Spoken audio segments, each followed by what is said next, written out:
It's Car Boot Collectors coming at you with a brand new vintage toy haul video courtesy of the flea market which went down this past weekend. As always with the flea market, it is a mixed bag. I absolutely bloody love going to it. It's always an absolute jumble of things. You can never predict what you're going to come away with. Sometimes I don't find much, other times it's just a great day and I find loads of stuff. This was one of those occasions. I came away with loads of stuff. Not just what you see here. This is just a little bit of a mood table to keep your mind occupied while I ramble here at the introduction. But I got loads of stuff. I got vintage action figures, I got some trains, I got some diecast, all sorts of random things, some toy soldiers, all the sort of areas of toys which I like to purchase.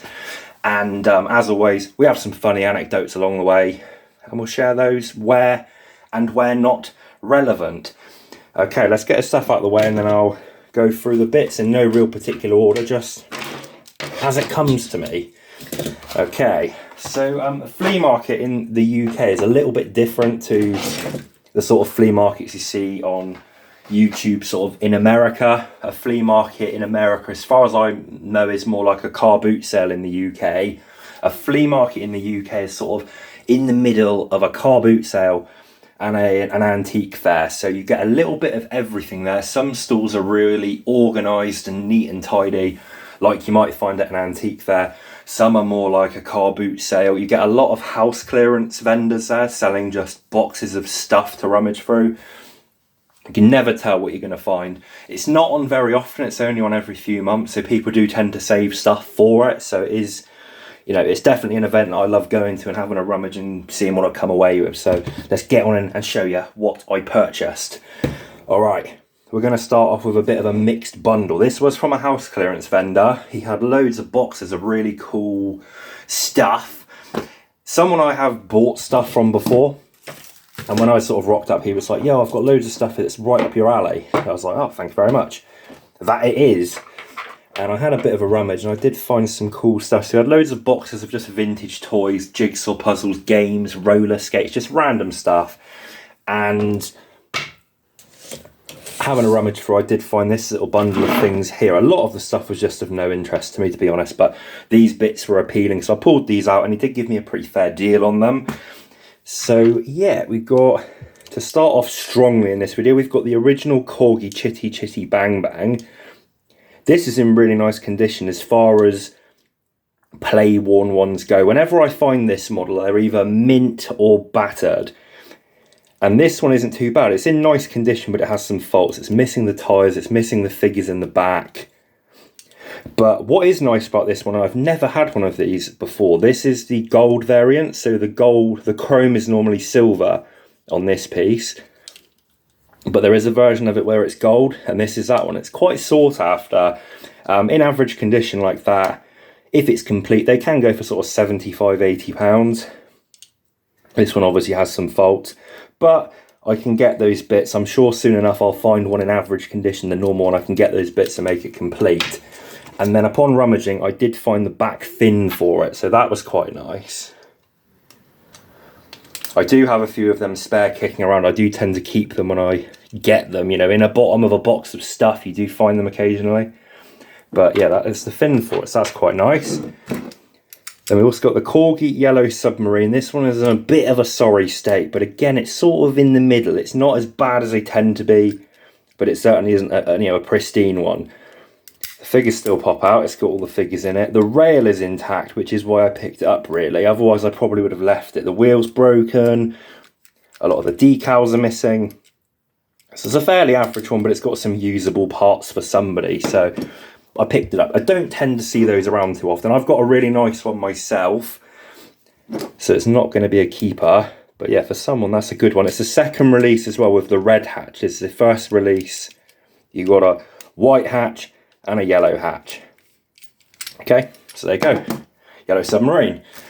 And then we've also got the Dinky Toys Pink Panther. This is a bit of an odd one because it's fully plastic. It's not a die-cast model. But the Pink Panther car. First release with the flywheel. Still got the figure in it, but it is missing the ripcord. It's not in bad condition, really. I only picked it up because it's got the figure. You know, if you wanted to buy the figure on its own, those go for like 15 to 20 quid. So to get one reasonable, you know, minus the flywheel, quite a nice find. The second release doesn't have the flywheel and it has a sticker here, so one to look out for. Then we've got this little fella here. This is Sweet Pea from Popeye. This is an accessory for the Corgi paddle wagon that hangs on the back of it. I don't have that model. I've never actually had one before, but yeah, that's the figure that clips on the back of it. This is really cool. I just put this in the pile because it was interesting. I didn't really know what it was, but then when I looked it up, I was like, oh, really cool. I'm glad I grabbed that. So it's a promotional piece for Avianca. I wasn't sure what that company was. It is an airline. I think they're still going, but this would date to the sort of 70s. So it's just a block of lucite with this little figurine inside it. So yeah, promotional piece for an airline. Always love picking up that stuff.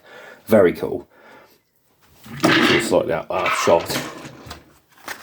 And then an OG little Lego box.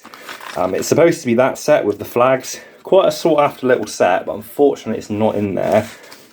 But I did grab it anyway because it has some of the old town plan accessories. So they've got some lampposts and a road sign there. Not particularly expensive items by any means, but they aren't pieces that you see too often, so I do tend to grab them when I can. And it wasn't very expensive, all things considered. So that was that little bundle. That was the first little bundle. We've got some vintage action figures now. So we've got some Star Wars and we've got a Skeletor. These were from different people. Skeletor here I found really late on. This was just chilling. This was just residing in a box of like Lego. The guy wanted 30 quid for the whole box, and I was like, there is not 30 quid's worth of stuff in here. So I just pulled out Skeletor thinking, oh, what do you want for this? Expecting him to say, oh, it's all got to go together, as people tend to. But the guy was just like, oh, quid? I was like, yeah, go on then, that'll do it. His minging is absolutely filthy, as you can see. I haven't cleaned any of this stuff up yet. That is the next task. But yeah, he's pretty good. He's got his armour, he's got his loincloth. Legs are really loose, but for a quid, that is a bargain. And then this fella here had a bunch of vintage Star Wars figures. I say a bunch, he had about, I don't know, a dozen. And I asked him how much they were. And typically at toy fairs, car boot sales even, people for vintage Star Wars just want quite a bit of money these days, which I don't mind paying if it's one that's a more uncommon figure or a rarer figure. I've already got all of them, so I'm not that bothered personally. But if I see ones at a good price, I'll always pick them up just to add to my pile of vintage Star Wars figures. So I asked him how much these were, expecting him to say like a tenner each or something, and he was like, oh, they're £3 each. So I was like, yep, no brainer. I grabbed those three, sent a picture to my friend who's just started collecting vintage Star Wars, and he wanted the Hoth layer, so I picked that one up a little later. So we've got a Hoth layer, the Snow Trooper, the AT-AT driver, which is in really nice condition, that one. That is a really nice example. And then a Stormtrooper, albeit with sort of yellowed sticky limbs, but for 3 quid, I'm not going to complain. That is in today's climate of vintage Star Wars, that's a very good deal for one of those. So that was pretty cool. Let's get on to a bit more diecast now. This was a little bundle. This is another bundle from a house clearance guy who I have dealt with many times in the past. He tends to hold stuff for me, so when he sees me approaching, he's like, oh, I've got some toys for you. And yeah, this occasion he just had a few little bits, nothing too exciting, but he did say he's gonna have a bunch more stuff next time I see him. So he said, oh yeah, next time you're here I'll put it aside for you. So hopefully that will transpire into some more cool stuff, or it might be a load of rubbish that I don't buy. You never know, you can never tell. Hot Wheels Michael Schumacher car is a little dusty, but it's not too bad. Pretty iconic car, that one. We've got Sunshine from Tugs, a show that I do really enjoy. This was a spin-off to Thomas the Tank Engine. The toys are really sought after. I do find them fairly regularly. There's only 2. There's this one and then the character 10 cents. Do find them quite regularly, and they are quite sought after. So there's a Sunshine. And then this, which I absolutely love this. This is really cool. This is a promotional item for Ristorante Pizzas, one of my favourite food products. So it's just a man lorry, fairly generic. for ristorante pizzas. I've had these before in all sorts of different liveries. Like, they're just promotional pieces. There's Coca-Cola ones, and you get like TNT deliveries, that sort of thing. But ristorante pizzas, how that was distributed, I have no idea. I can't find one anywhere. Possibly just a promotional thing for people who order ristorante pizza. I have no idea. An obscure one for sure. Okay, single one, random. This was on a stall of just bric-a-brac and junk. It was only a few quid. I'd probably, you know, it wasn't a great purchase, but it was so cheap I had to pick it up. I only set it because it's missing a piece. So this is a Cheshire Regiment drummer. These are pewter, made by Charles Staddon. Unfortunately missing the drum. So that is a bit of a shame. These are quite collectible, they are quite sought after, but as soon as there's bits missing, they're not that, you know, they're not that easy to move. But as I say, it was only a couple of quid. I think it was £3 I paid for that one. And Charles Staddon was like a military artist. And then there's figures based on his artwork, but I believe he also sculpted them as well. You get them in a few different forms. You can get them like this, which were advertised as polished pewter. You can get them as model kits where they all come in parts and you paint it yourself. And then they also did studio painted ones, which are really nicely painted. They're usually signed on the base somewhere. Had a few of them in my time. You don't see them very often. But yeah, Charles Staddon, they're quite nice. I always pick them up. So again, it's another thing. Sometimes people just want a lot of money for them. And then the odd time you'll find one like that for a couple of quid, which I do not mind paying. Okay, let's go with these next. This is another little bundle from, in fact, actually, no, this was from this guy as well, actually. So I rocked up to this store and he had a whole pile of these Chelsea Football Club membership packs from 2019 to the 2020 season. So that's the COVID season, I believe.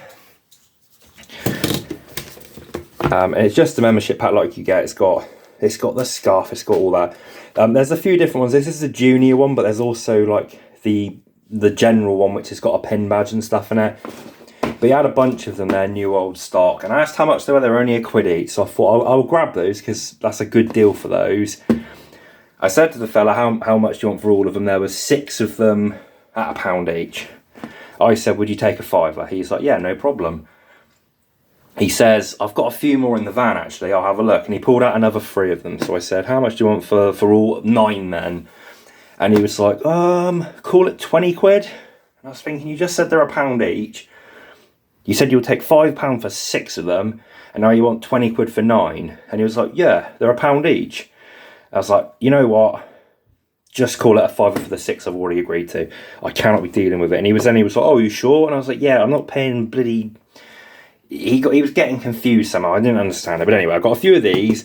And then he was trying to peddle more stuff, going, oh, did you see this? And he's, one of them stalls like you get in the car boot where you start sort of just looking, not even at anything. And they go, oh, were you looking at this? Oh, let me pest you about it. So I was trying to get away quickly. I was trying to make a quick scarper. And I spotted on his stall this. Now, this is a really nice item. I have had one of these before, many moons ago. This is the Gremlins Snow Globe from 2003. So it's a good 20 plus years old now. Made by NECA. Really quite a rare item. As I said, I've only ever had one of them. I've only ever sold one of them. And to be honest, I don't think I've ever seen any more than that. It's not an item that comes up very often for sale, especially in the UK.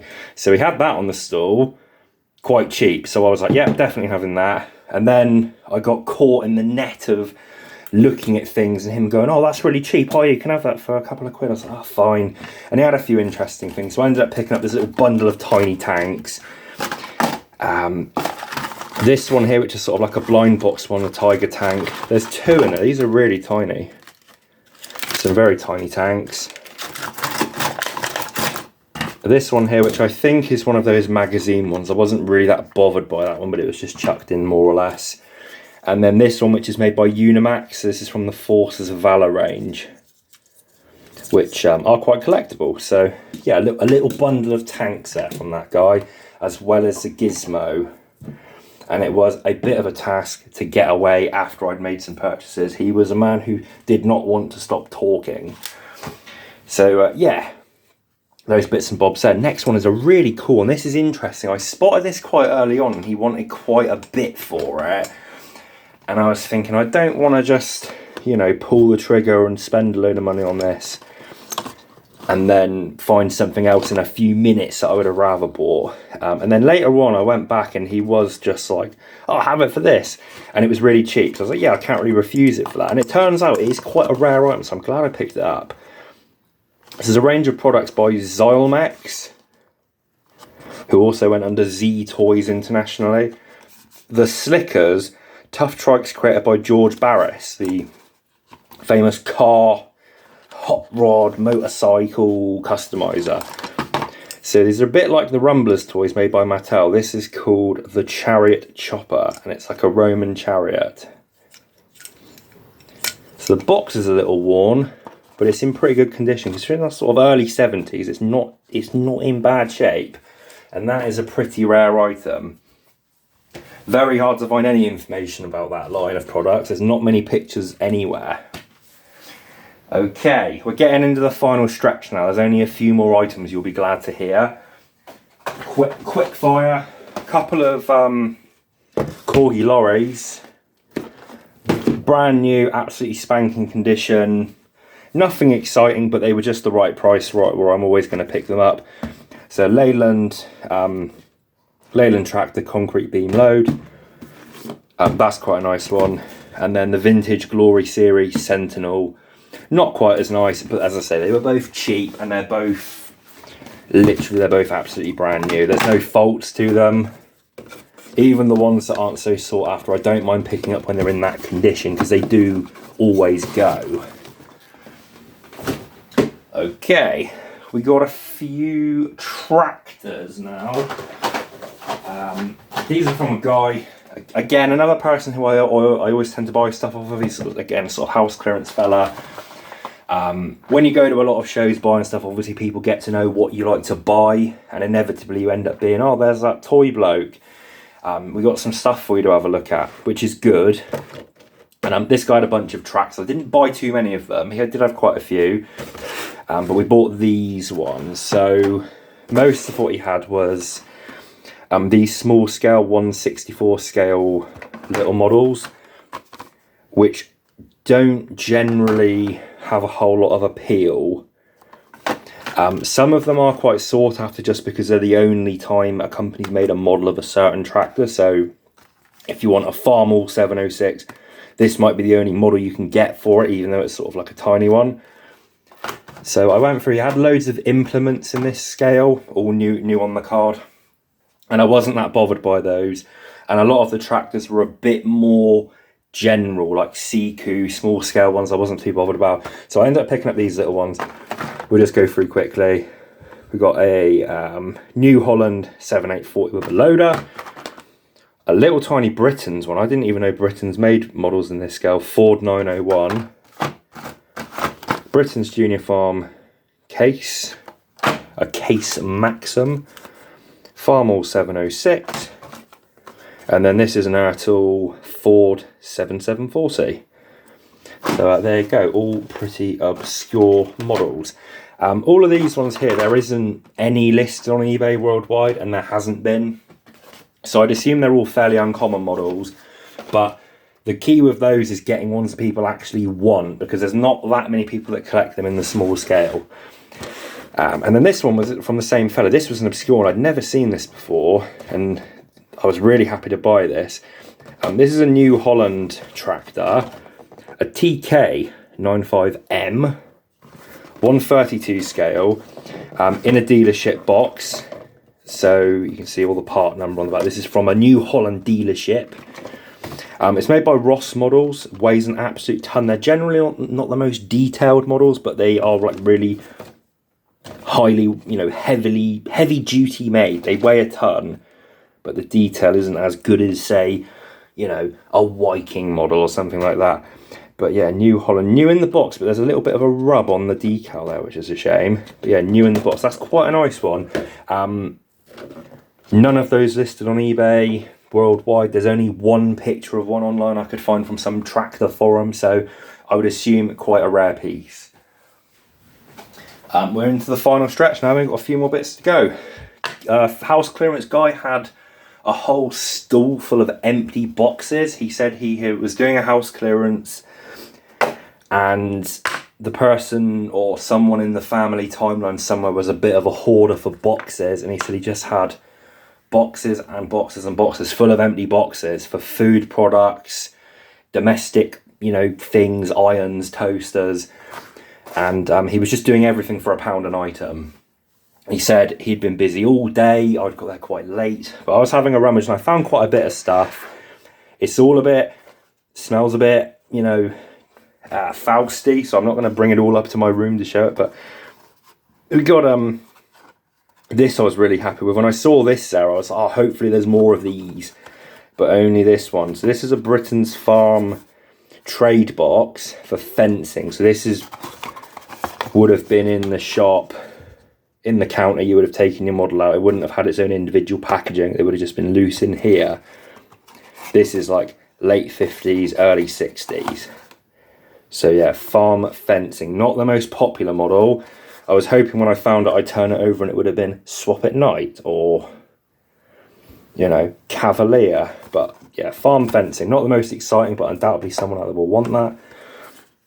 And a box for a Parker pen. I just thought I'd show those because they're quite interesting. The rest of it's like Christmas decorations boxes, which nonetheless is interesting, but I don't want to spend loads of time showing it and bringing a load of mould spores into my atmosphere. So there you go. They all need a good clean and they need to be aired out because they're just a little bit damp. And it didn't help that it was raining at this flea market, so everything was just had a layer of moisture on it, which needs to be, aired out. So yeah. Next up, we've got a whole pile of toy soldiers. Now I'm not going to show all of these because there's tons of them. I've got over 20 sets here. House clearance guy, again, I was saying this a lot in this video. House clearance guy who I've dealt with many times. He had these and I was like, yo, how much are those? And they were cheap, so I was like, yeah, we'll just take all of them. No haggling required. Nice and easy. We'll just have all of them. So they're a bit of a mystery. They're all in these boxes. There's no maker's marks on the model. There's no maker's marks on the boxes. So I have no idea who made these, but there's absolutely loads of them. They're really quite nicely done. Some of them are repaints of Britain's models. So these are Britain's models that have been repainted for the set. But then all of the original models have no marks on them. To me, initially, I thought they looked like Dorset soldiers. But they aren't. And I have been unable to identify who the maker is. So it's either a really small maker that just nobody knows about, or I don't know, it's a bit of an obscure one. They probably date to the 80s. A lot of these sort of gloss traditional collector soldiers come from the 80s, 70s into the 80s. Another set there, that is Band of the Scots Fusiliers of Canada. There's a lot of Canadian regiments represented in all these sets, so maybe the person who owned them originally was possibly Canadian, I'm not sure. Irish Regiment of Canada, Toronto. You get the vibe. There's 20 plus of these sets. Really cool. I tell you what, I will show one more and I'll show them up close. What have we got here? Queen's Own Cameron Highlanders of Canada. So let's give you a little close-up of, just to give you a vibe. This bad example because these are the ones that are Britain's repaints. But yeah, there you go. White metal, traditional style soldiers, made for the collector market in the 70s to the 80s. Is how I'd describe those. We've got two more little bundles to go here. Let's do this one because this will be quick. Fella had a box of model trains under the table. And I was like, oh, how much are those? Thinking, there's nothing that exciting there. But if they're cheap, I'll pick them up. And the guy goes, whole box, £5. And I was like, yep, go on then. Didn't even look at it. Too much of a bargain to even bother looking at it, to be completely honest. So we've got some old school Hornby stuff here. Not the most sought after stuff, not the most exciting stuff, but it all goes. These are more ones that will appeal to people that like to tinker with them and repair them. These all need a little bit of work done to that one. Obviously the bumper's broken cosmetically.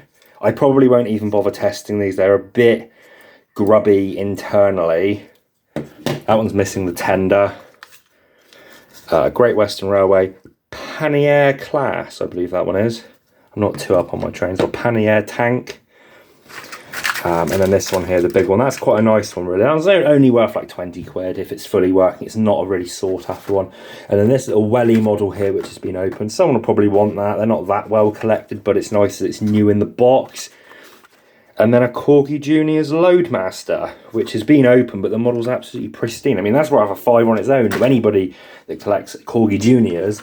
That was a steal, a £5 for that. And then we did find in the bottom of the box, so I didn't look at it until I got home, but in the bottom of the box there was this little baggie with, they're just gold plated, but there's some watch links there. They're just gold plated, they're nothing that exciting. I don't know why I'm showing them, to be honest.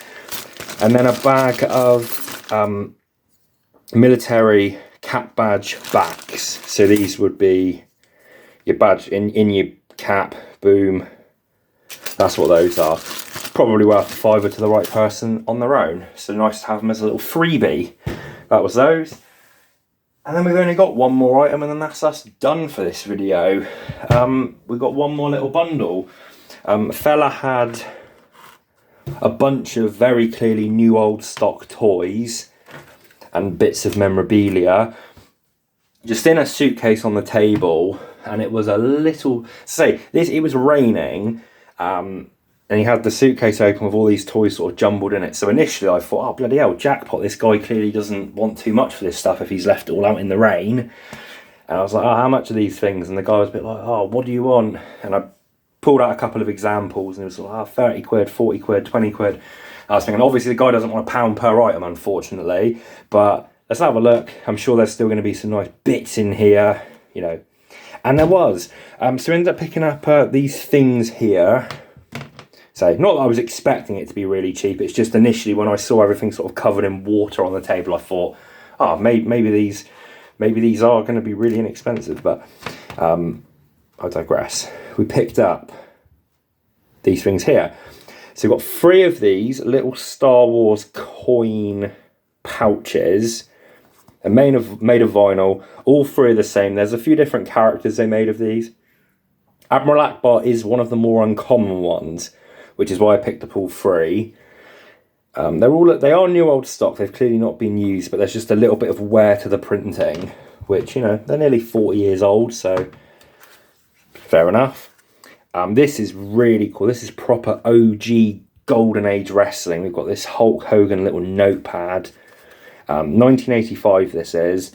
I like that it's the same logo as the old LJN figures. That's really quite cool. There's the Hulkster.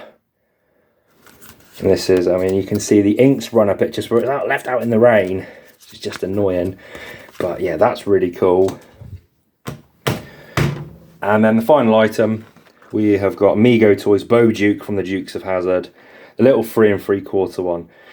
Really nice condition. The card's a little bit dusty, but it's unpunched. It's pretty good. Bubbles clear. There's a few little cracks on the bottom, but these are so fragile, these bubbles, like, I would pretty much expect it to be like that. And there's the back there. So there you go. Wasn't a cheap bundle. £65 I paid for that little bundle there. I think that's a good deal. I think that's a fair price. So I was quite happy. So there you go. Right, there you go. That's the haul today. That's the flea market haul. I'm sure we'll be back soon enough with the car booties. The car boot season is upon us. So we'll see you soon. Thank you very much for watching. Goodbye.